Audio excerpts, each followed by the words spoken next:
Guys, welcome back. So today I'm going to show you how to make offline transaction on any mobile strictly for OPay users. You don't have a data and you want to access your OPay. How do you go about it? It's very easy. You can get airtime, you can get data, you can get everything. So what you need to do is go to your dial, or you want to make a call, then just click on *995 and click on hash. Now the only thing is you make sure you use the number that it is being registered on your OP. Just click on send. Just send it. Once you send it, okay, sorry guys, *955.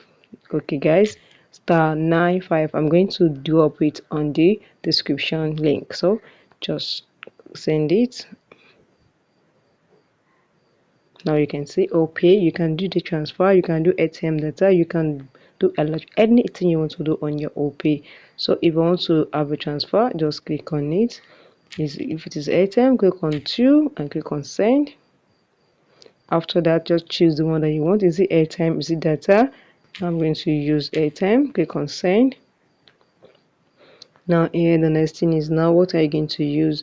Just pick the number you wanted to transfer, or you can write the number here. And once you are done, I'm going to click on this, and once you are done, click on send. The only thing that remains is enter the amount. Now after that, insufficient amount, just make sure you enter the amount. Now after that, what you need to do is write out the pin of your that you use to log into your OP. Once you have write it out, just click on send and it's going to automatically done. And that is very simple. Note guys, once you use this offline transaction, it is going to charge you just 10 naira only. So guys, if you found this video helpful, smash the like button, drop a comment and subscribe. I'm going to drop the link on the description, the code that you use for the transaction, offline transaction. I'm going to drop it on the description. Thank you guys.